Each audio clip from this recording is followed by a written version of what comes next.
No toquéis a mis ungidos. Bien, entendiendo desde la palabra de Dios qué significa esta declaración y cómo muchos se aprovechan para seguir engañando al pueblo de Dios, todo hay que decirlo. Este, evidentemente, es un tema de rabiosa actualidad. Vamos a la palabra de Dios, vamos a ver bastante de la palabra de Dios.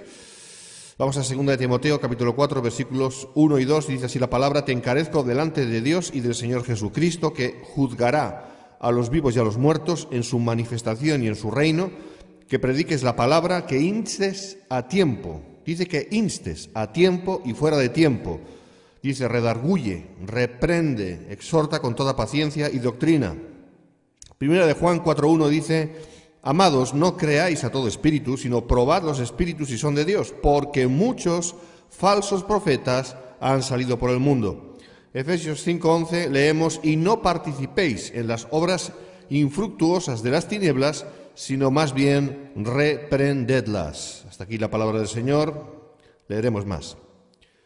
Bueno, partiendo de ciertos posicionamientos teóricamente bíblicos, y digo así porque se usan a libre e interesada interpretación de algunos, como veremos, hoy en día se ha desarrollado una forma de caciquismo espiritual, el cual eleva y mantiene en una posición de intangibilidad a esos que se les ha venido a llamar como nuevos ungidos. Esos, llamémosles líderes, que no siervos, ya no son como los que solían ser, es decir, verdaderamente humildes, accesibles, transparentes, sufridos, enseñables, conforme a Tito 1, 7, 9. No, ahora subidos en sus imaginarios e intocables pedestales de religiosa infabilidad, se pavonean ante todos en su supuesta superioridad, abrigados en soberbia, porque todo hay que decirlo, mostrando los preciosos colores de sus etéreas y suntuosas plumas, como los especialmente elegidos para liderar a sus súbditos correligionarios. Cualquier cuestionamiento que se les haga es visto como un signo de rebelión. Están subidos en sus álgidos pedestales, pero solo en su imaginación, por supuesto. Muchos de ellos saben cómo disimular su orgullo ante los demás, otros ni siquiera se molestan en hacerlo. Pero el resultado, en definitiva, es el mismo, y su mensaje, con el cual han sabido aleccionar muy bien a todos por años, que les sirve de escudo y protección también. Dicen: no toquéis a mis ungidos. Hermanos, criticar o cuestionar cualquier cosa que digan o hagan, juzgar las evidencias de sus acciones, actuaciones, enseñanzas, conducta, etc., es absolutamente inaceptable. Ahora bien, muchos de ellos o sus seguidores, a los que se oponen o discrepan, se permiten el lujo de atemorizarlos con amedrentamiento y hasta con decretos no exentos de amenaza. Amedrentamiento quería decir. Esa amenaza es: ¡ay del que toca al ungido!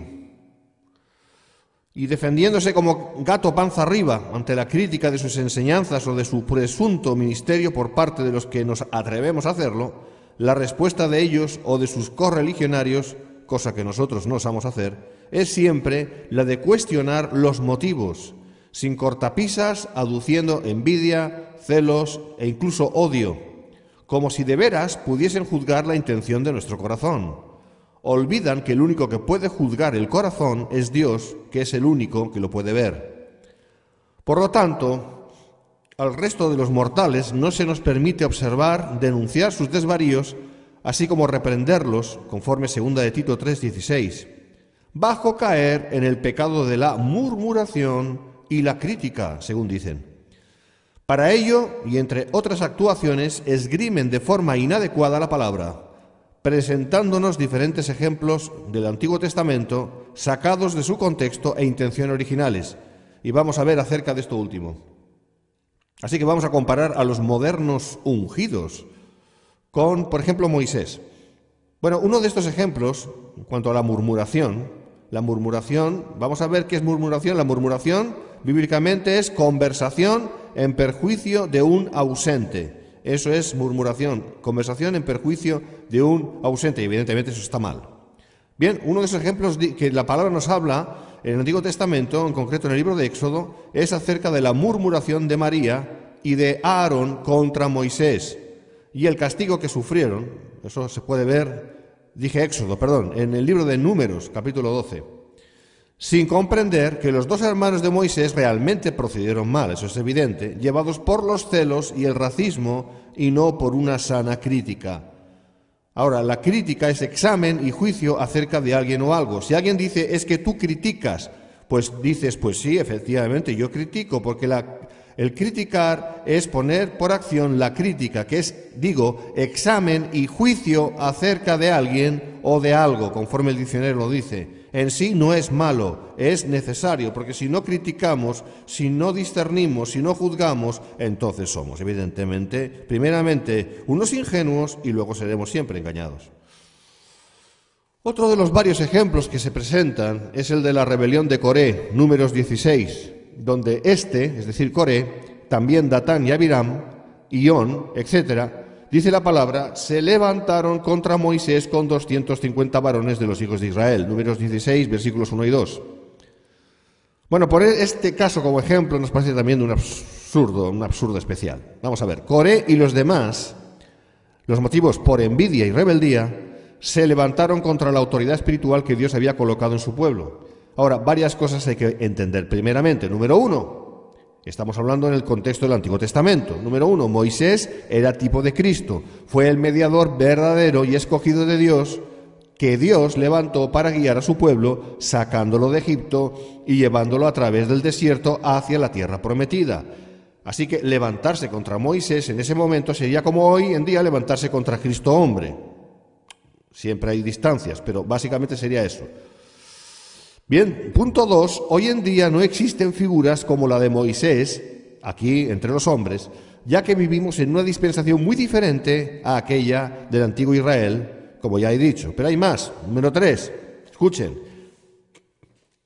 Si Moisés hubiera hecho algo públicamente pecaminoso, malo o incorrecto, escuchen bien, si lo hubiera hecho, hubiera sido absolutamente lícito y escritural y necesario que se hubieran levantado personas para demandarle rectificación, exponiendo públicamente sus presuntos pecados. Eso no hubiera sido murmuración ni crítica desautorizada, sino un acto de plena y simple y sencilla justicia. Esto último no ocurrió, porque Moisés fue fiel todos los días de su peregrinación. Números 12:7. Sigo, si Moisés hubiera requerido de corrección o reprensión, pública o privada, pues habría que habérsela dado, porque Dios siempre ha tenido a sus profetas dispuestos para el caso, como fue con Natán respecto a David, segunda de Samuel, capítulo 12. Y Dios no hace acepción de personas, hermanos. Así que la murmuración no es la sana crítica o la reprensión bíblica, según de Timoteo 4:2, sino una herramienta del diablo para destruir con la lengua. Eso es la murmuración. Pero la crítica sana es necesaria en el cuerpo de Cristo, hermanos. Sigo. Vamos a ver el ejemplo de Pablo y Pedro. Privacidad o publicidad, así lo he destacado. Hermanos, si es que deseamos y oramos por un verdadero cristianismo conforme a la Biblia, entonces nadie en el cuerpo de Cristo, o presuntamente en él, puede ser inmune a la corrección. Nadie. Y quien públicamente enseña herejía, hermanos, públicamente deberá ser reprendido. Este último caso lo tenemos descrito en la palabra de Dios cuando Pablo reprendió a Pedro y lo hizo de forma absolutamente pública. Vamos a Gálatas capítulo 2, versículos 11 y 14. Dice así la palabra: pero cuando Pedro fue a Antioquía le resistí cara a cara porque era de condenar. Cuando vi que no andaba rectamente conforme a la verdad del Evangelio, dije a Pedro delante de todos, y le dijo lo que le dijo. Así que el asunto fue que el apóstol Pedro, antes de que llegaran, pues algunos judíos de parte de Jacobo, comía con los gentiles. Leemos, pero después que vinieron se retraía y se apartaba porque tenía miedo de los de la circuncisión, y en su simulación participaban también los otros judíos, de tal manera que aún Bernabé fue también arrastrado por la hipocresía de ellos. Gálatas 2, versículos 12 y 13. En otras palabras, Pablo se dio cuenta de que Pedro estaba siendo hipócrita y tremendamente deshonesto, y otros ya seguían sus civilinos pasos. Así que con que públicamente pecó, públicamente fue reprendido. Hermanos, ese es un ejemplo muy claro de cómo debemos proceder hoy en día también. Y más enseñanza existe la palabra al respecto. Dice así en 1 Timoteo 5, 19, 20, contra un anciano no admitas acusación, sino con 2 o 3 testigos. Luego dice, a los que persisten en pecar, se refiere a los ancianos, repréndelos delante de todos para que los demás también teman. Como vemos aquí, el motivo no es tanto para que los públicos infractores se arrepientan, sino para que los demás se aparten del mal. Pablo no pudo, por un mínimo sentido de justicia, haber tratado este asunto de Pedro de manera privada con él, porque no fue un asunto personal ni privado. Es decir, no fue que Pedro particularmente ofendió a Pablo o algo así. La cuestión es que Pedro, por su temor al hombre, había llevado a aquellos creyentes que estaban con él pues casi al extravío. Por lo tanto, Pablo estaba no solo obligado a corregir a Pedro, sino a hacerlo de forma que corrigiese la situación que el error de Pedro había causado en aquel medio. Yo creo que está claro. Así que, como vemos también, hermanos, un cristiano, en este caso Pablo, se atrevió a tocar al ungido Pedro, el cual en su día fue declarado bienaventurado por el mismo Jesucristo, Mateo 16, 17. Hermanos, Dios no hace acepción de personas. Toda hipocresía y falsa verdad, así como toda herejía, y quien la promueve, ha de ser todo ello puesto a la luz pública con toda reprensión y exhortación y doctrina, conforme 2 Timoteo 4:2. Ese proceso es parte del amor también. Lo contrario, hermanos, es tontería, o peor aún, es deshonestidad y cobardía. Damos tantas gracias a Dios de que en esta dispensación, hermanos, de la gracia y de la verdad, conforme Juan 1:17, ya no hay ungidos especiales, sino que todos los que somos verdaderos cristianos, por haber sido constituidos hijos de Dios por adopción, Juan 1:12, Romanos 8:15, Gálatas 4:5, somos todos ungidos a causa del ungido, que es Cristo Jesús, es decir, el Mesías. No hay diferencias entre unos y otros, sino que todos somos hermanos, Mateo 12:48, 23:8, e iguales, por tanto, ante Dios. Si se permite que exista una especie de, llamémosla, élite clasista lideral, cuyas enseñanzas y acciones no pueden ser cuestionadas por nadie, puestas a la luz de la palabra y expuestas públicamente, entonces tenemos un cáncer, yo diría que casi una metástasis dentro del seno eclesial, del cual, si no nos arrepentimos y corregimos a tiempo, padeceremos cada vez más las consecuencias, como de hecho ya está empezando a ocurrir de unos años a esta parte de manera aterradora, llegándose a formar una verdadera pandemia. Sigo, punto 1. Entonces, ¿qué significa no tocar al ungido? Vamos a ver qué dice la Biblia. Bueno, en primer lugar, hermanos, no podemos usar la Biblia ni parte de ella como un arma arrojadiza según nuestra conveniencia. Creo que todos, aunque sea en teoría, estaremos de acuerdo con esto. Cuando leemos en ella, no toquéis a mis ungidos ni hagáis mal a mis profetas, lo vemos en el Salmo 105, versículo 15, no podemos usar esa escritura para defender lo que es indefendible. Por lo tanto, vayamos por partes. Primeramente, entendamos que nos tiene que enseñar la palabra de Dios acerca de lo que es un ungido y sigamos con la exposición de nuestro argumento de forma exegética. Vemos que en el Antiguo Testamento los llamados ungidos eran personas apartadas para Dios para desempeñar 3 diferentes funciones. La primera vez que se menciona a alguien con ese apelativo, es al sacerdote. Vemos en Éxodo 29:29 y Levítico 4:3, leemos, y las vestiduras santas que son de Aarón, si el sacerdote ungido pecare según el pecado del pueblo, etc. Vemos que Aarón fue el primer sacerdote ungido por Moisés, tipo de Cristo. Lo vemos en Éxodo 29. Y que no estaba libre de pecado ni de ser reprendido. Pero la primera persona expresamente mencionada como profeta, y eso de parte de Dios, directamente fue Abraham, Génesis 27. Y acerca del cuidado que Dios tenía y tiene por sus hombres, pues leemos en la Biblia: no consintió que nadie los agraviase y por causa de ellos castigó a los reyes. No toquéis, dijo, a mis ungidos, ni hagáis mal a mis profetas. Salmo 105, versículos 14 y 15. También en Primera de Crónicas 16:22 leemos: no permitió que nadie los oprimiese, antes por amor de ellos castigó a los reyes. No toquéis, dijo, a mis ungidos, ni hagáis mal a mis profetas. Dice exactamente lo mismo. Como veremos, con algo de detalle un poco más adelante, Abraham fue vindicado por Dios por el hecho de ser profeta y por tanto ungido del Señor. Ahora vamos a ver en el Antiguo Testamento. Bueno, los ungidos en el Antiguo Testamento pertenecían a 3 clases oficiales. 1, los profetas. 2 los sacerdotes, 3 los reyes. En el Israel del Antiguo Testamento, como adelantamos, esos 3 descritos se correspondían con personas que fueron apartadas para Dios para sus correspondientes trabajos y oficios. Los profetas eran llamados y ungidos directamente por Dios por su Espíritu. Número 11:29.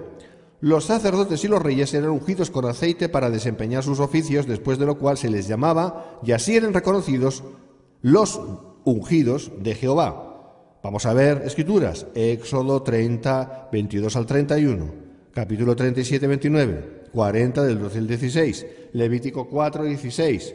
6, 20, Números 3, 3, 35, 25, 1 Samuel 2, 10 y 10, 1, 16, 12 también, y 13, 2 Samuel 1, 21, 2, 4 y 5, 3, 23, 1, Isaías 61, 1, Lucas 2, 26, Lucas 4, 18, Hechos de los Apóstoles 4, 27 y 10, 38. Bien, hay bastante escritura, o sea, tienen ustedes ahí bastante para estudiar. Bien, esos 3 oficios mencionados iban a ser recogidos y colocados sobre Jesús de Nazaret el Mesías, que significa ungido con U mayúscula. Por lo tanto, Jesucristo es el ungido por excelencia. Y como ya dijimos antes, cada uno de sus salvados somos sus ungidos, porque Él es el ungido, según de Corintios 1:21, que por su Espíritu ha venido a morar en cada uno de nosotros, siendo nosotros uno en Él y con Él. Y no hay diferencias entre unos y otros en este contexto y en esta dispensación, la cual es de la gracia. Por lo cual, en este tiempo, sea lo que en principio signifique no tocar a los ungidos, lo cual veremos en un instante, deberá aplicarse a todos los creyentes sin distinción, y no meramente a unos exclusivos y públicos líderes, apóstoles, etc. Hermanos, o todos o ninguno. Los sacerdotes, y más aún los sumos sacerdotes, debían ser personas intachables, y si no, debían ser consecuentemente reprendidos, cosa que, por ejemplo, no hizo Elí con sus hijos, que eran sacerdotes, y le vino por ello en su momento el juicio terrible de Dios. Véase 1 Samuel 2, 12 al 25. Bueno, así pues, en definitiva, ¿qué significa no tocar a los ungidos? Bueno, vamos por partes. Vamos a ver. En el Antiguo Testamento, el no tocar, el llamado no tocar a los ungidos y a los profetas tenía el sentido de no hacerles daño, no hacerles mal, ni de injustamente agraviarles, menos aún matarles. El caso muy concreto fue el de Abimelech, cuando estuvo a punto de tomar por concubina a Sara, la esposa de Abraham, y Dios intervino directamente como lo hizo, véase en Génesis 20, 3 al 7, por ser Abraham el ungido de Dios. Efectivamente, en este caso, este hombre Abimelech, aún y en su ignorancia, estuvo a punto de cometer un gran pecado, ofendiendo y dañando a Sara y a Abraham, aunque Abraham se lo buscó. Eso hay que ver la historia, ¿eh? Vamos con David y Saúl. Este es un caso muy manido, por cierto. Bueno, otro caso, como digo, es el de David y el rey Saúl. En 1 Samuel 24 encontramos que el rey Saúl, de forma empecinada e injusta, perseguía con ahínco satánico a David para darle muerte. No obstante, y a pesar de su obstinación, Dios entregó a Saúl en manos de David 2 veces. La primera vez en aquella cueva del desierto de Engadi. Hubiera podido David matar a Saúl ahí mismo, pero con que aquel era todavía el rey ungido de Israel, no lo hizo. Y estas fueron sus palabras. 1 Samuel 24:6. Leemos: Jehová me guarde de hacer tal cosa contra mi Señor, el ungido de Jehová, que yo extienda mi mano contra él, porque es el ungido de Jehová. Está claro. Pero hermanos, es el Antiguo Testamento, ¿eh? Sigo. Más tarde, la misma situación se repitió y David volvió a negarse a dar muerte a su terrible enemigo. Lo vemos en 1 Samuel 26, 8, 9. Por favor, léanlo. 1 Samuel 26, 8, 9. Así que claramente podemos ver que en este caso la ley prohibía dar muerte a Saúl por ser el ungido de Dios para reinar, aunque ya Dios lo había desechado. David no se atrevió a dañarle, menos todavía a matarle a causa de esa palabra. No toquéis a mis ungidos. Salmo 105. Ahora bien, hermanos, ¿qué tendrá que ver esto con no reprender a aquellos que en la actualidad enseñan herejía o malas acciones al pueblo de Dios? Bueno, pues absolutamente nada.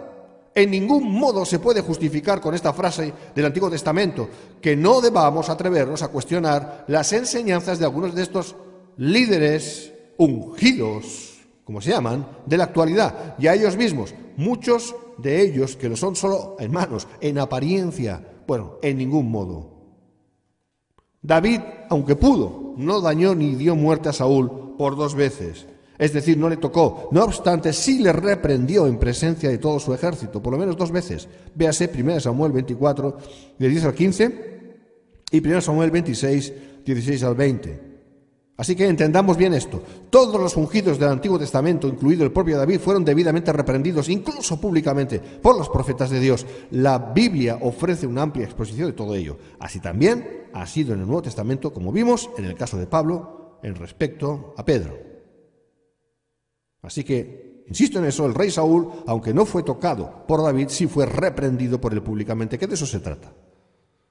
Veamos de nuevo la porción escritural con la que abríamos este artículo. Según Timoteo 4, 1, 2, leemos: «Te encarezco delante de Dios y del Señor Jesucristo, que juzgará a los vivos y a los muertos en su manifestación y en su reino, que prediques la palabra, que instes a tiempo y fuera de tiempo, redarguye, reprende, exhorta con toda paciencia y doctrina».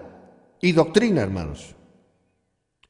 Por lo tanto, de una vez por todas, no se puede esgrimir el texto bíblico de no tocar a los ungidos a la hora de vernos refutar, reprender, exhortar, redarguir, combatir las falsas enseñanzas y a los que las promueven.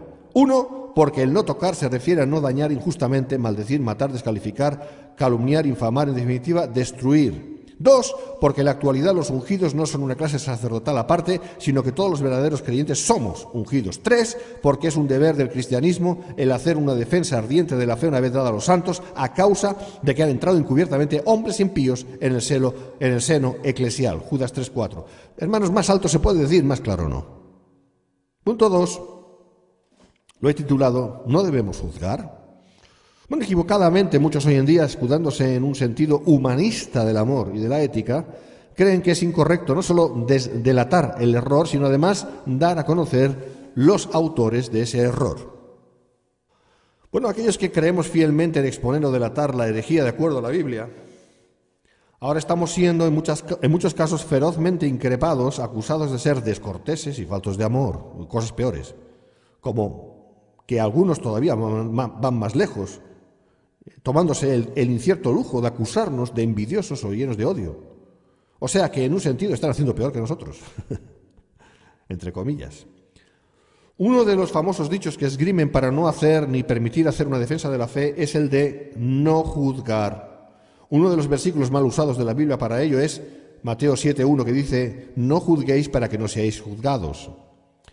Pero como siempre venimos diciendo a lo largo de tantos artículos, cada versículo de la Escritura debe ser entendido en su contexto y no de manera aislada y menos aún malintencionada o fuera de la intención.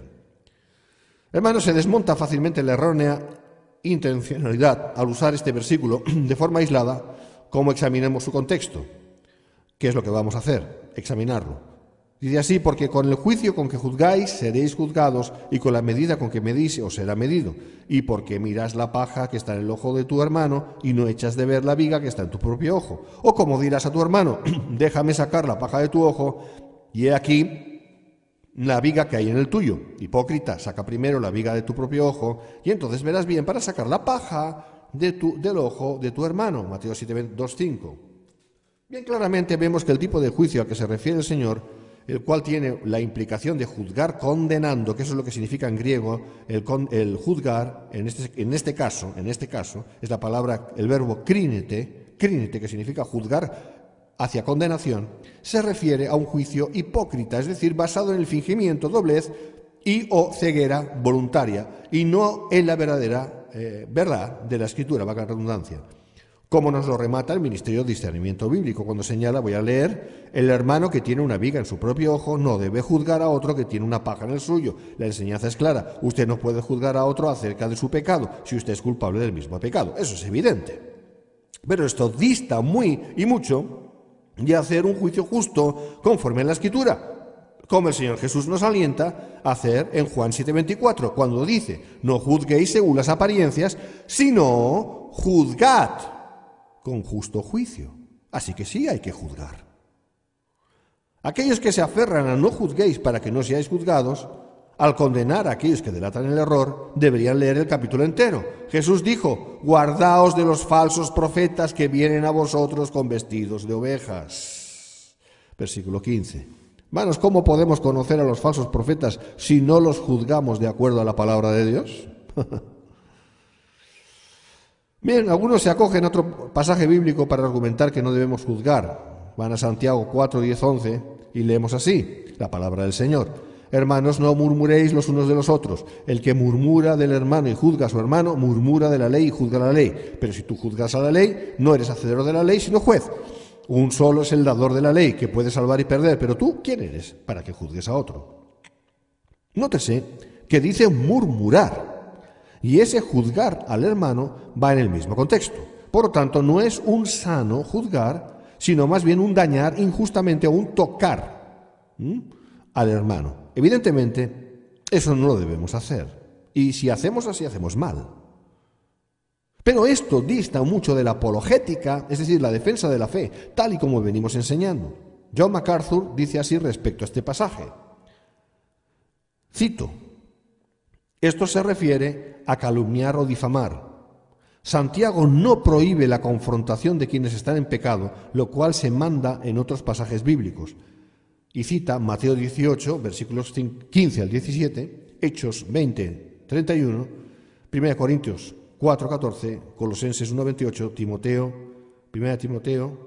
Tito 1, 13, 2, 15 y 3, 10. Más bien, sigue diciendo MacArthur, más bien condena las acusaciones negligentes, derogatorias y maldicientes en contra de otros. Fin de la cita.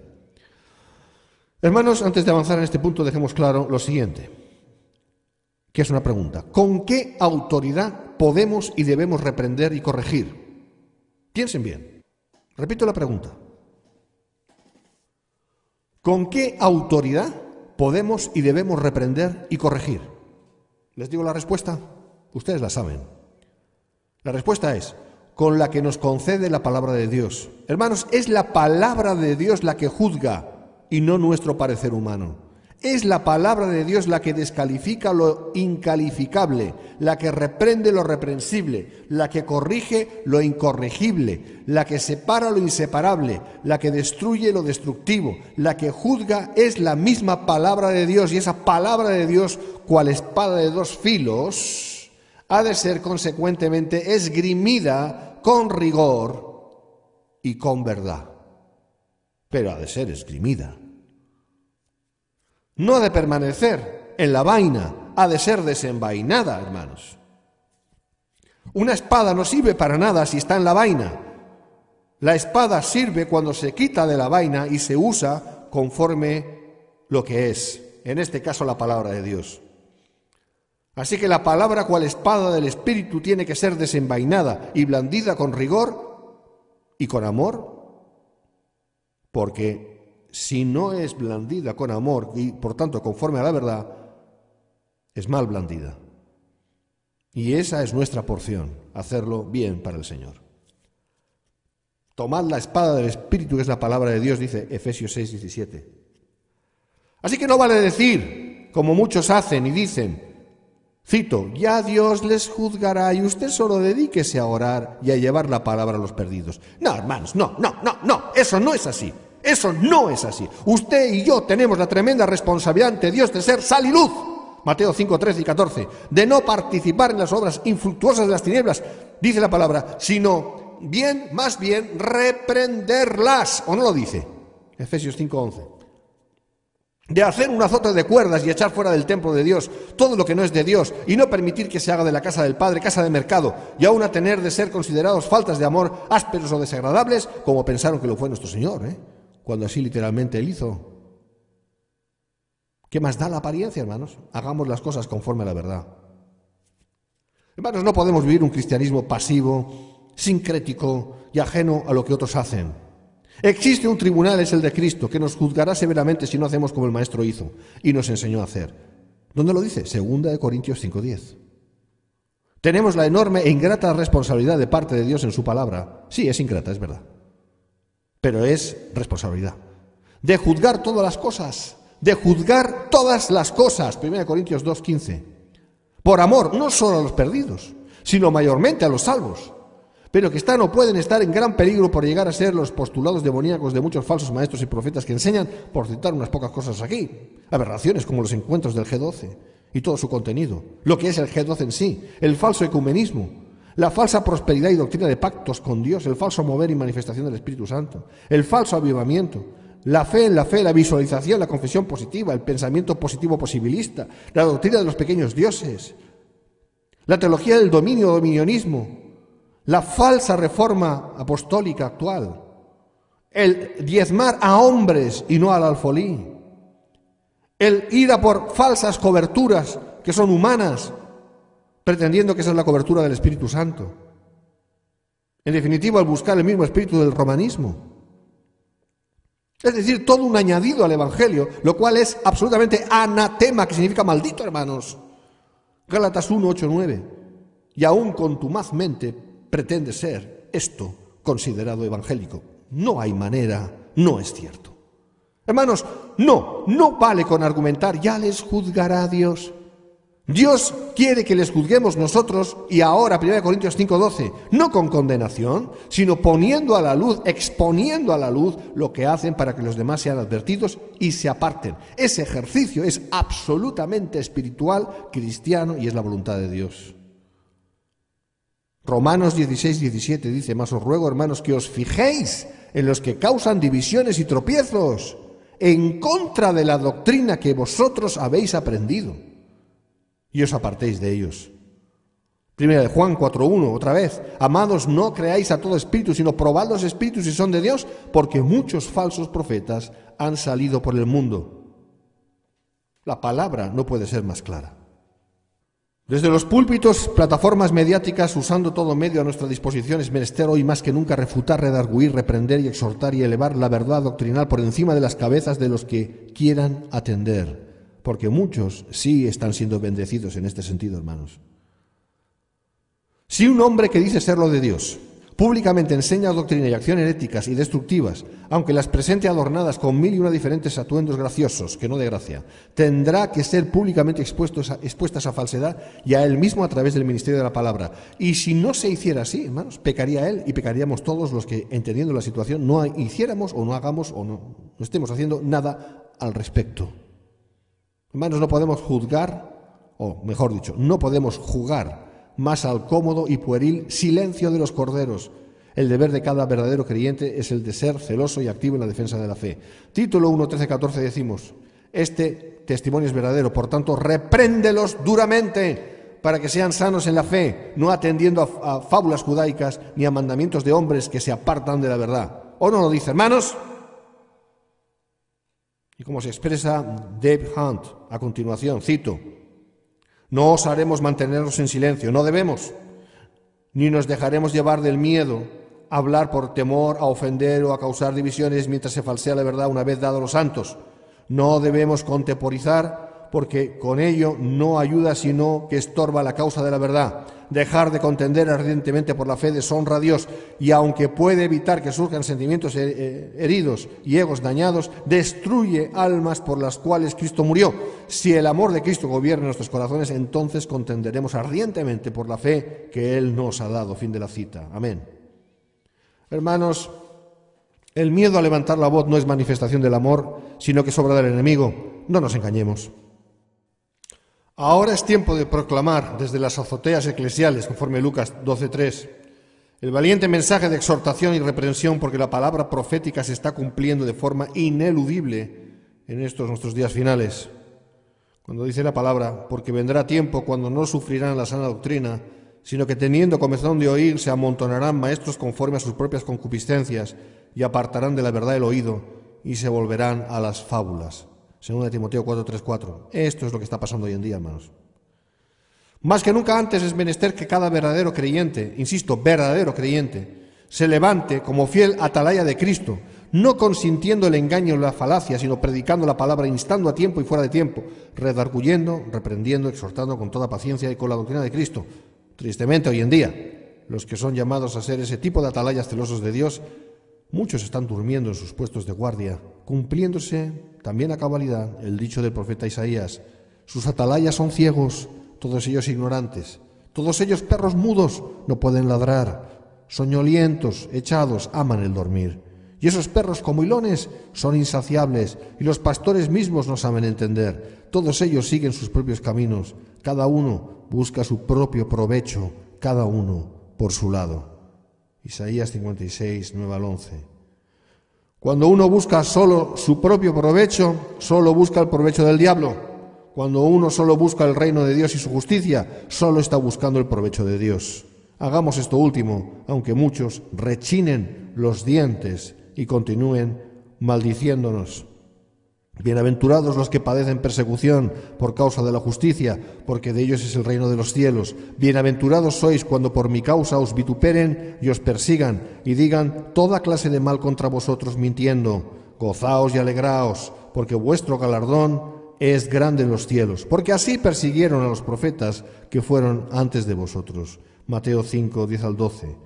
Aleluya, Dios les continúe bendiciendo, hermanos. El Señor Jesús viene pronto. Amén.